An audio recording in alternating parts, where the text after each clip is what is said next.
This is News Talk. Okay, so you're welcome back. We have hit full time if you're just tuning in at Anfield, and it's finished 0-0 after all the hype, after all the build-up, and 0-0 draw between Liverpool and Manchester United. It must be said, these two have played far worse 0-0 draws out over the last couple of years. It was reasonably entertaining, but in the end, no goals. You would have to say Liverpool didn't really create a clear-cut chance across the 90 minutes. I can't remember David De Gea having to make too brilliant a save. A few last-ditch tackles for sure, and the United defence was stressed at times, but ultimately that problem for Liverpool up front continues. As for Manchester United, Nathan and Brian covered it during the game. The plan was very much to hit Liverpool on the counter-attack. They were often poor in possession, but grew into the game and created the two big chances of the game. Bruno Fernandes, after brilliant work by Luke Shaw. Luke Shaw, it's arguably his best game for Manchester United. He was brilliant. He really was. He got down the left-hand side and pulled the ball back for Shaw, who was maybe 7-8 yards out, and Alisson did his thing and got a foot to it, and Bruno Fernandes was disappointed. And then a few moments later, Pogba had a really good chance. You could argue it was straight at Alisson, but at the same time, Alisson has a knack of making himself big. They were the two big chances, and they did fall Manchester United's way. And that was that, 0-0 draw. What it all means is that with a win this evening, Manchester City will go 2 points clear of Liverpool after the same number of games, and they will go 1 point behind United, same number of games. So Man City, I'm sure they weren't sitting watching this with their feet up, but they'll have been keeping abreast of things. Won't be dismayed that both United and Liverpool dropped points this evening at Anfield. Brian Kerr was on commentary duty, of course, as you were hearing. Brian, the verdict is in on Twitter, which is no judge of anything, but people saying it was a terrible game. I didn't think it was that bad. No, I didn't think. I thought it was a very interesting game. There weren't too many clear goal-cut chances, but there was always the chance that somebody was going to score. I thought Liverpool were open at times defensively. They took lots of risks, whereas Manchester United are on the defensive, sitting back for a lot of the game and defending quite close to their own penalty area, which in itself it can be risky. You're depending on high levels of concentration, excellent timing of tackles and blocks and so on, and they did that very well. But there's always a risk of a deflected shot flying by your goalkeeper. But today they defended really, really well. You know, if people want to watch the game and the most enjoyable part of seeing the game is goals, and they want to see lots of goal-mouth incident and controversy and madness and passion, yeah, it was probably disappointing. But I think lots of people looking at the game would have said it was a very good match. Neutrals looking at it would have said it was a good game, interesting game, a lot of high-quality stuff. And it lacked the goals. That was it. And again, I said before the match, these matches in the past have been a lot of cancelling out, which there was today. And they can often need an early goal to open the game up. It didn't happen today. Yes, but I do take your point. There was danger in the air. There was definitely the possibility that both sides could score across the 90 minutes, which is, you know, all you can hope for in a 0-0 game. From a Manchester United perspective, you know, we said even beforehand they would probably sit deep and try and hit Liverpool on the counter-attack. That was very much the plan. I think they had 8 offsides in the first half alone, and that trend continued a little bit in the second half. There were just times where timings of runs didn't click. Rashford in particular seemed to find himself in a couple of moments where you wondered if he could have stayed onside. And then Bruno Fernandes wasn't at his best as well either, Brian. So it was there for United. I mean, the game plan could be accused of being limited, but if it had clicked, it was there for them. I don't know whether that was the game plan to sit as deep as they did in the first half, or whether they were forced into that. I mean, I think you have to compliment Liverpool in their rejigged team with 2 central midfield players playing centre half and a midfield trio who would not have played together before for Liverpool. Thiago's only played a couple of games, and Shaqiri hasn't played this season for them. So I think, you know, in fairness to Liverpool, they dominated that midfield area. They passed the ball around very well. Manchester United stifled them around the penalty area and limited them to very few shots. They blocked most of the shots they had until eventually Thiago did it himself in the second half and got the shot away and made De Gea make a save. But I don't know if I wouldn't have thought that Solskjaer put out a plan and said, look, our best bet is to sit close to our own penalty area with the two centre midfield players, McTominay, Fred, stay there. I think they were forced on the back foot by Liverpool's tempo and the quality of Thiago's passing, and maybe the fact that McTominay and Fred they're not, I'd say, top players, but at this level. By any stretch of the imagination. So the service to Fernandes and Rashford in the first half, Martial, was quite limited, and they often had to walk back and defend. But I said before the game, United wouldn't be unhappy with a draw. They got the draw, and they could have got a win. They had the most clear-cut chances in the match that you referred to, where Fernandes had 2 in the second half, and Pogba had 1. Liverpool did expose United's inability to control games, which is a fair accusation that could be thrown at them dating back, I don't know how long, probably right throughout Solskjaer's reign. They do struggle to get a grip of games. I mean, that first 28, 29 minutes up until the Fernandes free kick, which just whizzed left to the upright, they couldn't keep the ball for more than 3 passes, it felt like. Well, they were playing against the team who have had the most control of matches in English football over the last 2 seasons between themselves and Manchester City. There are no other teams in the league who are capable of dominating that, even with Fabinho and Henderson playing at the back. I mean, there's still real quality. I mean, Wijnaldum is going to leave Liverpool. He's not going to go to play for Carrick Rangers. He's going to go to Barcelona or Real Madrid. It looks like Barcelona. Thiago has come from the Champions League winners, the team that's dominated German football for years, but also dominated Europe last season. So, there's real quality in that team. Shaqiri was the one that surprised that United didn't do so well, considering he was playing in there. But that is the area of the team. They need to be better, Manchester United. Everybody has known that for so long. Matic is not picked today because he can't get around the pitch quick enough. He doesn't move fast enough. His range of passing is quite limited. It's and they can't trust Pogba to play as one of the two in the middle of the field if they play with just 2 as they did today. So, that's the area that they're not good enough. But what they have got is outstanding pace and attack and ability. Didn't all flow for them today because Liverpool played well. And they, in fairness to Henderson and Fabinho, they nipped a lot of things in the bud. And when there was real threat, they were back goal side. Fabinho, we saw that run with Rashford where he could have put Cavani through. Fabinho kind of guided them towards the right-hand side of the penalty area till ultimately got a toe poke on it. Henderson got back goal side.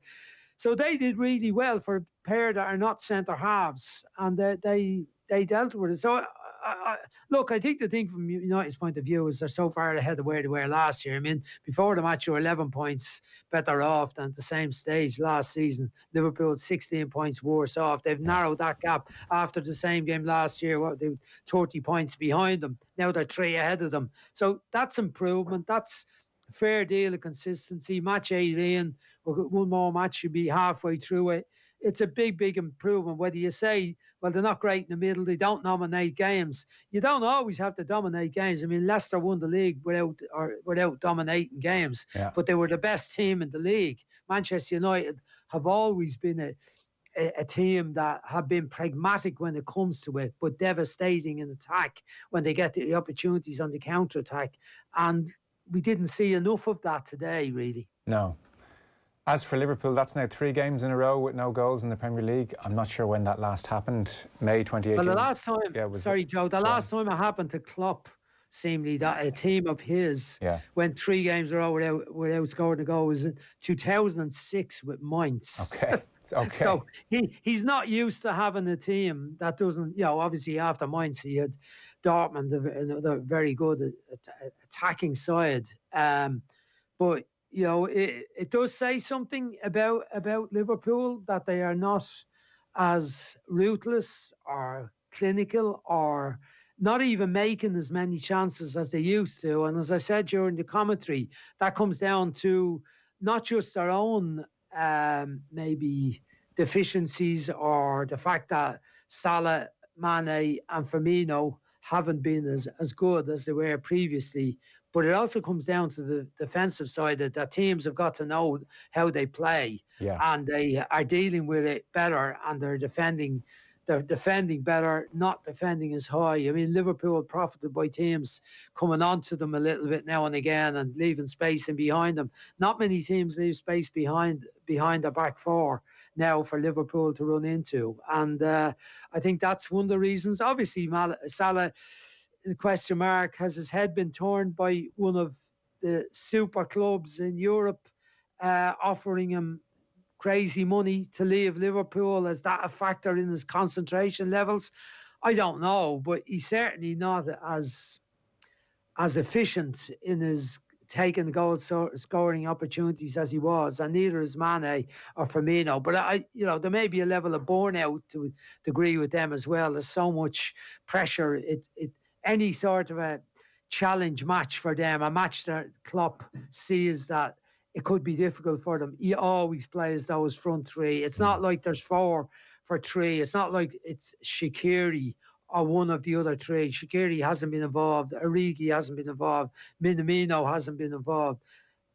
The one is Jota. And unfortunately, Jota got hurt so many matches ago that he doesn't give any of them an opportunity to be rested, or neither is he there to put pressure on one of them for their place. Luke Shaw played really well, didn't he? You said that with a certain amount of surprise, Joe, in your voice. No. But I would say that was close to as well as he's played for Manchester United. And the surprise might be this guy was very, very close to just being... I mean, Mourinho had totally written him off, but I think all Manchester United fans had pretty much said, no, he's never going to get back to anything approaching the level necessary. And still, Brian, you wouldn't have to go too far for people to tell you, well, you can't win a league title with the fullbacks United have. But if Shaw plays like that, he'll have this place wrapped up for the foreseeable. Yeah, well, the main thing he did was defend very well today without any silly mistakes, without any misjudgments. He had one little early moment in the match where Salah looked like he might get in behind him, a long diagonal ball forward from Henderson. And he read the situation well, got back quickly, goal side.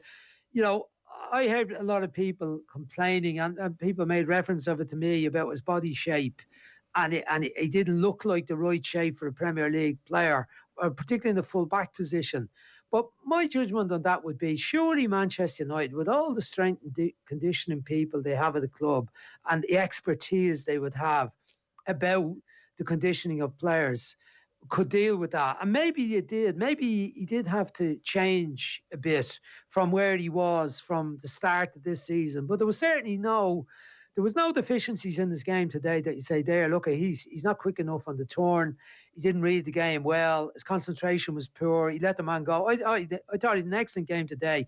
And he almost created the winning goal with that lovely overlap when he went outside Rashford and got to the end line and cut the ball back for the shot from Fernandes that was saving the line. But that was a great bit of play. That was what you want from your full back. But what you want mostly from your full-back is good defending against Mo Salah. And that's what he did today. Equally, Wan-Bissaka on the other side of the pitch did a very, very good defensive job. Not much of him in the attacking sense. Was found out in the first half because I think Pogba exposed him. He went off on runs and Pogba didn't use him, tried to switch the play. But he got back well and he defended his corner in the second half. And then he got forward and made a critical pass into Pogba in the box very late in the game where Pogba almost scored from. So I think the manager will be very satisfied how his back four played. Lindelof under pressure for his place, given how bad he had played in the last few games. And Lindelof did an excellent job today as well too. So all for them. Maguire back in form. De Gea no saves to make except one. And happy days for Manchester United defensively, nice and tight looking. And looked very, very solid there with McTominay and Fred sitting in front of them. I think that took away a little bit from the attacking part of the game, but maybe the balance was